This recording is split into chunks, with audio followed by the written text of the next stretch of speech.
की प्राप्त हो गई और वर को कन्या की प्राप्ति हो गई। जनक जी को जयमाता मिल गया, देवताओं को क्या प्राप्त हुआ, इन मुनियों को क्या प्राप्त हुआ जो जय जयकार कर रहे हैं, इन ब्राह्मणों को क्या प्राप्त हुआ जो मंदिरों की ध्वनियां कर रहे हैं, इन मंदिरों को क्या प्राप्त हुआ, ये देववधुओं को क्या प्राप्त हुआ जो नृत्य कर रहे हैं। वो नाचही गावई, ये नाचही गावई बार बार तो मांझनी छूटी, वो जहाँ विप्र वेद ध्वनि करही बंदी वृंदावन चले। ये ब्रह्मा वो ब्रह्मात्म के कुर्सी को मुनीसा और प्रभु असीसा, या ब्रह्मादि रवियों को आशीर्वाद देते हैं। ऐसा तो कोई सुख आज तक नहीं दिखाई दिया ब्रह्मादि ने किसी का धर्म करने वाले को आशीर्वाद दिया। वो सुर किन्नर नर नागो मुनीसा जय जय जय कहीं भी। अब एक आपने आरोप लगाया कि धनुष तोड़ने वाले ने यदि गुरु का आदेश माना सुन लिया तो मुनियों से आदेश क्यों माना। अब इसके पीछे दर्शन है और वो दर्शन राजनीतिक दर्शन है। राजनीति क्या कहती है, संसार में यदि आपको राजनीतिक स्तर पर सफल होना है, राजनीति माने बुरी बात नहीं, राजा की नीति राज्य की नीति को यदि सफल बनाना है तो चार मत को आपको ध्यान रखना पड़ेगा। एक मत है वेद मत, दूसरा मत है संत मत, तीसरा है राजमत और चौथा है लोक मत। अब गुरु ने आदेश दिया, गुरु का संबंध वेद से है, गुरु का आदेश वेदों का मत है।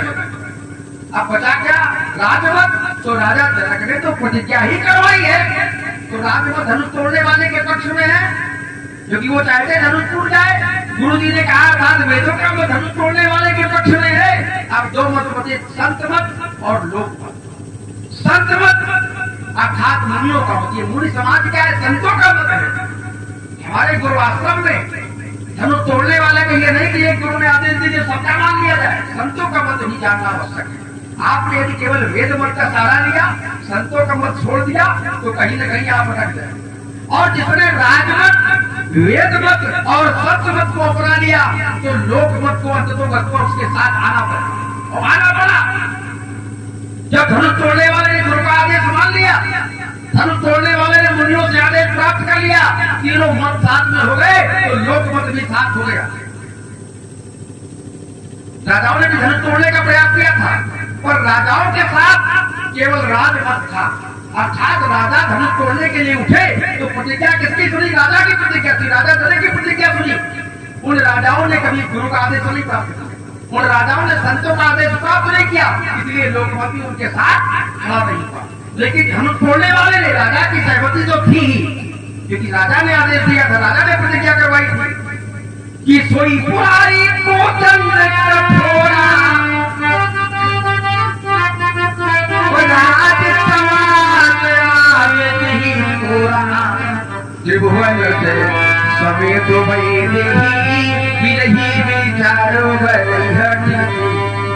किसकी प्रतिज्ञा थी, बोले बंदी वचन कर सुनो सकल बहिपाल पर विवेक कर कहा यहाँ किसका प्रण था, राजा का मत था, राजमत साथ में है। अब गुरु जी ने आदेश दिया तो गुरुमत साथ में हो गया, संत मत साथ में हो गया, तो जब संत मत साथ में हो गया तो लोक मत भी साथ में कैसे आ गया। वो चलत राम सबपुर नर नारी, देखो लोक मत साथ में है। वो चलत राम सबपुर नर नारी, वो पुलक पूरी तन भय सुखारी, वो बंदी पितर सुर सुकृत सभारी जब कछु पुण्य प्रभाव।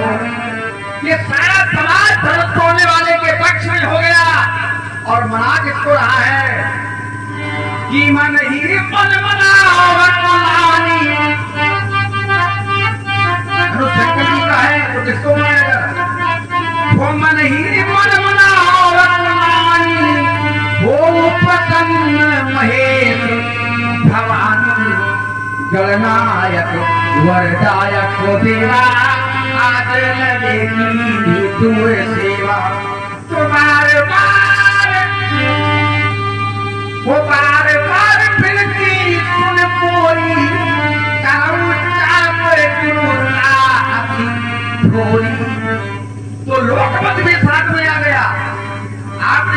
के आदेश का पालन नहीं हुआ, प्रक्रियाएं कुछ भी चली हो, और जब धनुष के समीप धनुष जोड़ने वाला गया तो किसको ध्यान किया?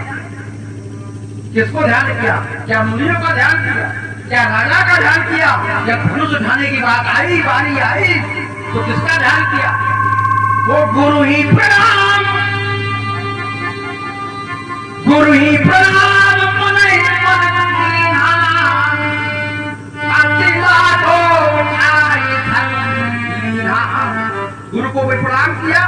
तो और अगर फिर भी आपकी बात मान ले हम, तो यदि गुरु के आदेश का पालन नहीं हुआ तो क्या गुरु को कहीं गिरान हुई? गुरु को अंतःकरण में ये बात नहीं आई।